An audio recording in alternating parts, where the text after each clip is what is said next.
पहले अवधेश जी, ये जो आज की चर्चा हुई, आपको लगता है कि संविधान के मुताबिक संविधान पर जिस तरीके की चर्चा होनी चाहिए थी वही है, या फिर विपक्ष जो हमारा सवाल है कि अपना पर्सनल एजेंडा दलित मुस्लिम वोट बैंक की पिच पर खेलता नजर आया?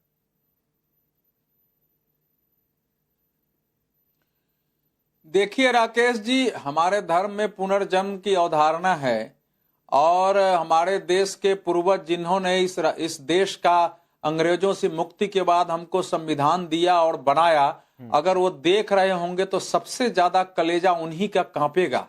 अगर हमारे देश के इतने बड़े बड़े नेताओं को संविधान दिवस की महत्ता, उसकी संवेदनशीलता और उससे समाज को, देश को क्या प्रेरणा मिल सकती है, ये भाव नहीं है, तो फिर तो आप मान के चलिए कि आपका लोकतंत्र चाहे संसद में हो या बाहर भयानक रोगों से ग्रस्त हो गया है। देश हमारा बढ़ चुका था, कंस्टिट्यूएंट असेंबली बढ़ चुकी थी। आप सोचिए क्या परिस्थिति थी। लगभग 200 साल से थोड़ा कम 175-80 साल अंग्रेजों की गुलामी थी। उसके पहले 800-900 वर्षों तक अलग अलग भारत की गुलामी से मुक्ति के बाद वो अवसर आया था। ऐसे अवसर पर संसद को सड़क में बदलना, विषय तो छोड़ दीजिए, ये क्या प्रेरणा देश में जा रहा है। और संसद में वैसे भी संसदीय विशेषाधिकार का प्रश्न होता है। जो कुछ भी हम बोलते हैं उसमें हमारे पास तथ्य होने चाहिए। अखिलेश जी तो बड़े नेता है, 5 साल मुख्यमंत्री रहे, वहां विपक्ष के नेता रहे, यहां सांसद रहे, 2009 से वो सांसद रहे हैं। 15 वर्ष अगर देख लिया तो ऐसे भी उनका कैरियर है। उसके पहले 2004 से देख लीजिए। तो अब ऐसे लोग, तो प्रियंका वाड्रा पहली बार आई थी, उनको मालूम था कि पहली बार के भाषण में टोका टोकी नहीं होती है, तो जो चाहो वो बोल दो। अब संविधान में किसी भी, बड़े डॉक्टर राजेंद्र प्रसाद उसके अध्यक्ष थे, संविधान स्वीकार करते समय उनका क्या भाषण हुआ था, नेहरू जी का क्या भाषण हुआ था, डॉक्टर अंबेडकर का क्या भाषण हुआ था, वल्लभ भाई पटेल के, मुंशी, उसका 4-4 लाइन भी ये लोग आज उद्धृत करते और उसके बाद कुछ बात करते तो समझ में आती है। संविधान दिवस की चर्चा तो हुई नहीं, तो लग रहा था कोई अविश्वास प्रस्ताव की चर्चा है। ये भयावह परिस्थिति है। इसलिए बता रहा हूं कि हमने 2 बार, और ये तब है अवधेश जी जब संविधान बचाओ, 50 वर्ष जब पूरा संविधान बचाओ रैली, सरकार संविधान खत्म कर देगी, ऐसा नैरेटिव सेट किया गया।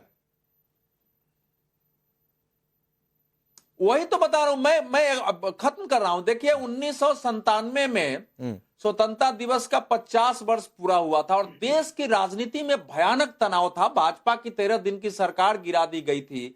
यूनाइटेड फ्रंट की सरकार थी जिसके पास 40 सीटें थी। कांग्रेस बाहर से बहुमत दे रही थी, रोज धींगा मुश्ती होती थी। लेकिन आप उस सम्मेलन को याद करिए, उस समय के नेताओं ने किस ढंग से भाषण दिए, कैसे संसद में प्रस्ताव पारित किए गए हैं, और आज क्या हो गया है हमारे देश को।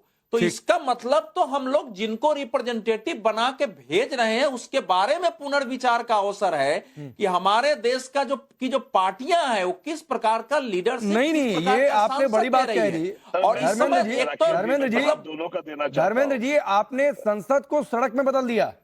यूपी की पॉलिटिक्स से निकलकर शायद अखिलेश यादव नहीं समझ पाए कि आज संविधान दिवस पर बोलना था, उसको लेकर चर्चा करनी थी।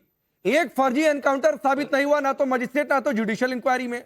उल्टे मुलायम सिंह यादव के शासनकाल में देख लीजिए तो आप पता नहीं क्या ही बात करेंगे। राकेश जी, संविधान के पटल पर अगर नागरिकों की सुरक्षा की बात नहीं करी जाए, नागरिकों के अधिकारों की बात नहीं करी जाए, महिला सुरक्षा की बात नहीं तो बताइए ना कितने एनकाउंटर फर्जी साबित हुए हैं यूपी में, जो अखिलेश यादव ने कहा। अब सुन लीजिए ना, जो देश का संघीय ढांचा है उस संघीय ढांचे को मजबूत करने पे बात अगर नहीं की जाए तो किस पे की जाए? अरे तो करिए ना सर, लेकिन फैक्चुअल बात करेंगे ना, कि रैली में जो बोलते हैं कि फर्जी एनकाउंटर, जाकर संसद में भी बोल देंगे फर्जी एनकाउंटर। अरे ये बताइए कि उत्तर प्रदेश कस्टोडियल लिस्ट में नंबर 1 है कि नहीं है? इस बात में कोई, मैं आपसे जो पहले सवाल पूछ रहा हूं सवाल पर जवाब दीजिए, या तो बोल दीजिए कि फर्जी एनकाउंटर की बात गलती से निकल गई। अब सुन लीजिए ना, उत्तर प्रदेश कस्टोडियल लिस्ट में नंबर 1 है कि नहीं? फर्जी एनकाउंटर हुआ यूपी में, योगी राज में एक भी एनकाउंटर फर्जी साबित हुआ, हाँ या ना? विवेक तिवारी का क्या हुआ था? लखनऊ में विवेक तिवारी का क्या हुआ था बताइए जरा। अरे एक एनकाउंटर फर्जी साबित हुआ है। अरे फिर वही बात है, मैं आपसे पूछ रहा हूं कि जो कहा अखिलेश यादव ने कि एनकाउंटर फर्जी हुए हैं, तो बताइए ना कब साबित हुआ, कोट करिए, मैं आपको समय दे रहा हूं। नहीं आप बोल दीजिए नहीं हुआ, आप बोल दीजिए नहीं हुआ, मैं बोल रहा हूं हुआ, आप बोल दीजिए नहीं हुआ। तो कैसे साबित हुआ? सपा के हेडक्वार्टर से जांच हुई थी, सपा की इन्वेस्टिगेशन टीम थी, मजिस्ट्रियल इंक्वायरी, जुडिशियल बोल इंक्वायरी दीजिए। मानेंगे कि सपा की बात मानेंगे?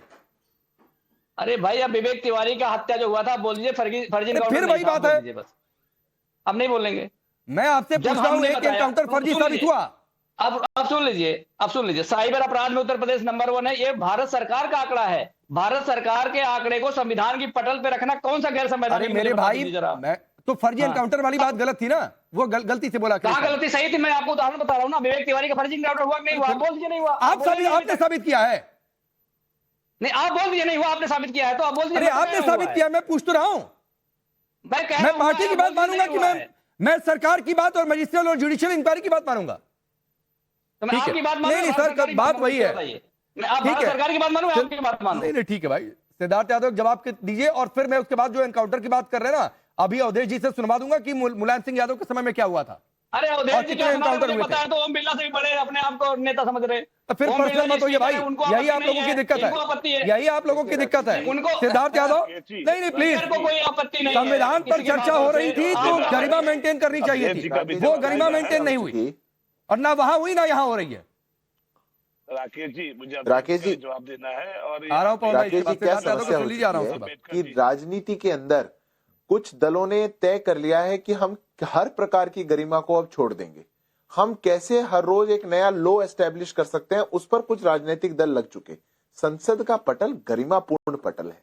आप जो वहां पर कहते हैं, आपको उसको फैक्ट से सब्सटेंशिएट करना पड़ता है। आप जो वहां पर कहते हैं वो देश के रिकॉर्ड में सालों साल तक रहता है। क्या ये बातें उनको बिना तथ्यों के कहनी चाहिए? ये बात पहली है। दूसरी बात, बहुत अगर संविधान की बात थी तो संविधान को उठा करके पढ़िए।